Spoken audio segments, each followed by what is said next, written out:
I'm Douglas Kangi, the Director, Crop Resources Directorate. This is the docket under which all the value chains fall, from coffee, from vegetables to miraa. All our food crops, everything comes under that docket. Let me start by saying that I'm also very delighted to be part of this conversation, largely because, as you are all aware, our economy is actually agro-based. It's solely agro-based. And unfortunately, agriculture, our agriculture in this country is actually rain-fed, making it very and highly vulnerable to climate change. But let me take you through some written remarks. But before I take you through, I always say that when I was young, when I was schooling, climate change was not a subject. This is a subject that has come when we are adults. What am I trying to say? Is that during our life, and those who are my age mates, we have seen the climate change happening practically. Not what is written in the books. We have seen it happening. When we were very young, I think the environment was very stable. Yeah? Everything was very stable. But several decades down the line, things have changed completely. So we have a story to tell. But ladies and gentlemen, Kenya's economy is very dependent on climate-sensitive sectors such as agriculture, water, energy, tourism, wildlife, and health. The increasing intensity and magnitude of weather-related disasters in Kenya reduces crop and livestock production, diminishes livelihoods, aggravates conflicts mostly over natural resources, displaces communities, and contributes to security threats. Our mandate as a ministry is to ensure that the 50 million plus Kenyans get enough food and generate wealth. And this is a tall order. As a ministry, we believe that we cannot achieve this alone. We need teamwork. We need collaboration from all the players, from private sector, civil society, everybody, for us to ensure that we realize our mandate. As you are all aware, agriculture is the backbone of the Africa economy, and in particular, Kenya. Like I said, is that our economy is largely agro-based. And therefore, agriculture is an important contributor to Kenya's agri-food system. Unfortunately, like I said earlier, it is the most vulnerable to the impacts of climate change due to reliance of the different enterprises on rain-fed production. The common climate-related impacts affecting the subsector mainly arise from the increased frequency and intensity of droughts, increased temperatures, erratic rainfall, and unpredictable flash floods, especially in the arid and semi-arid areas. The most seriously impacted are the ASAR areas, which support over 70% of the livestock and support 30% of the national population. The ACS declaration acknowledged that climate change is the single greatest challenge facing humanity and the single biggest threat to all life on Earth, demanding urgent and concerted action from all nations to lower emissions and reduce the concentration of greenhouse gases in the atmosphere. Climate change has caused more frequent and severe droughts to Kenya over the years, such as 1992, 1995 to 96, 98 to 2000, 204 to 205, 208 to 2011, and more recently, 2019 to 2022. In 2022, the drought caused significant crop and livestock losses that saw the death of livestock, rising food prices, increased food insecurity, and malnutrition, contributing to a spike in inflation, with food inflation in 2022 reaching a 5-year high. Specifically, the 2019-2022 drought led to death of 2.5 million animals and affected 4 million people and led to an estimated economic loss of Kenya shillings 150 billion. Droughts are now happening every 3-4 years instead of every 10 years. So you can see the impact of climate change. We don't know the trend. We may move from 3-4 years to every year.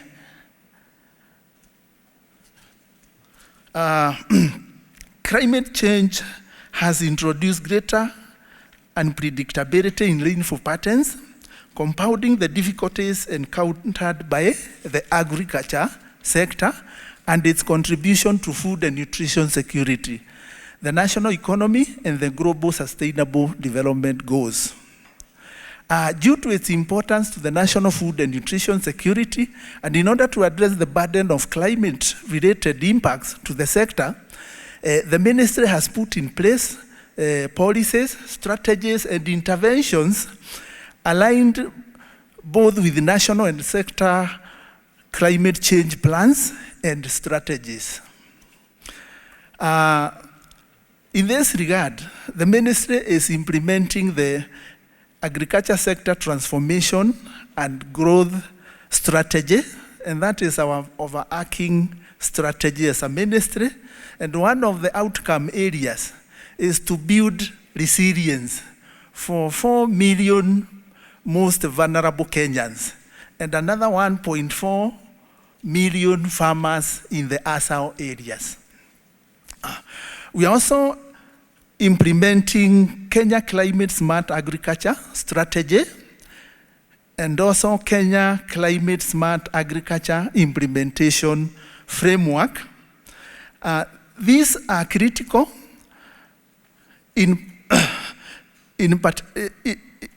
these are critical policy documents in ensuring that we meet our commitment of increasing resilience and adaptation as communicated in the nationally determined contribution and the National Climate Change Action Plan.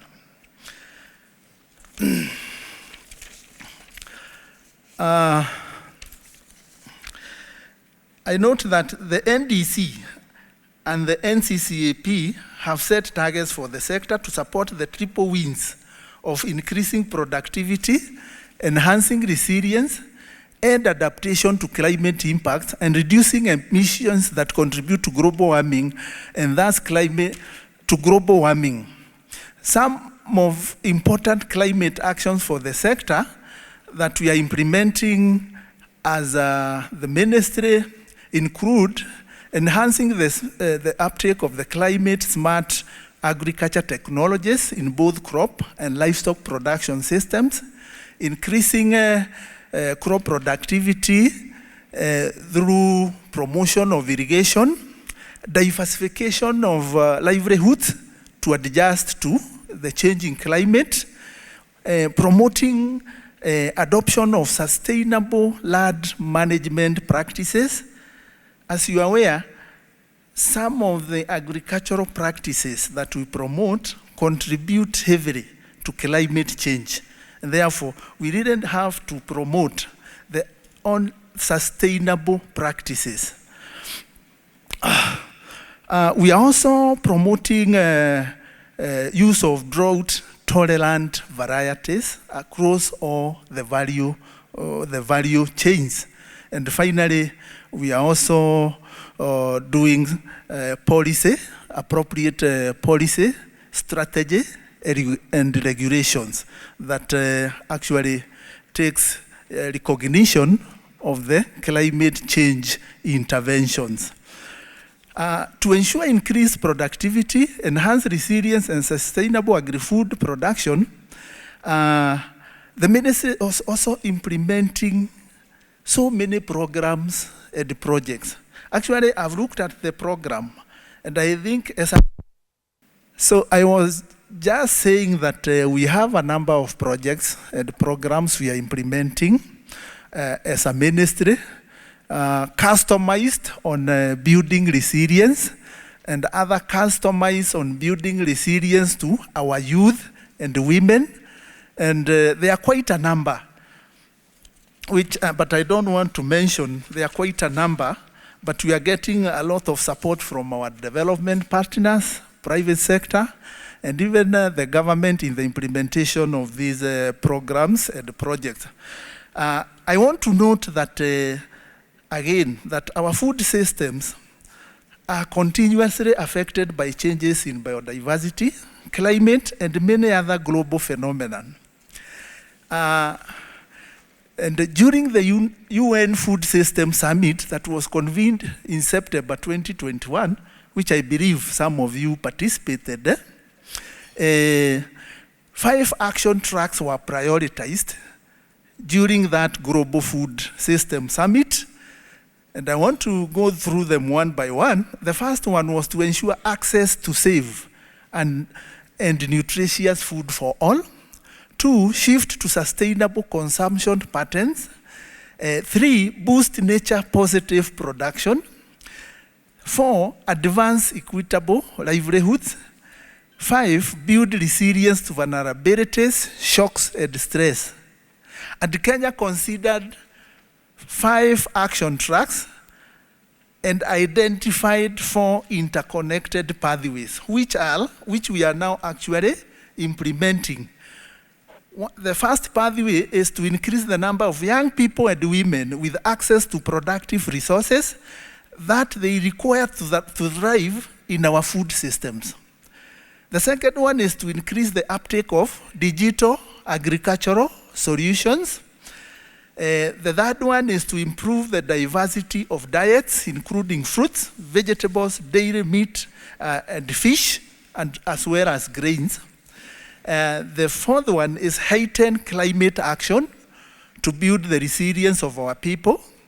And the last one is strengthen partnerships and coordination.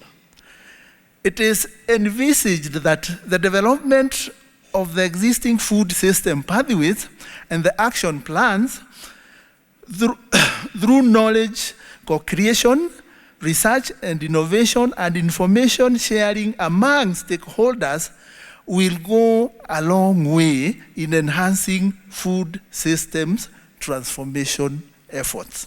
In conclusion, for effective adaptation and resilient building of our farming communities, we need to, 1, build effective partnership between all the stakeholders, the government, the private sector, the civil society, the farmers, the government-to-government partnerships, 2, we need to strengthen early warning systems and climate information services, as well as taking early action to protect lives, livelihoods, and assets, and inform long-term decision-making related to climate change risks, emphasizing on the importance of embracing indigenous knowledge and citizen science in both adaptation strategies and early warning systems. Finally, there's need to enhance drought resilience systems to shift from crisis management to proactive drought preparedness and adaptation, to significantly reduce drought vulnerability of people economic activities and our ecosystems. Thank you, and God bless you. I wish you a very fruitful discussion in this conversation. Thank you.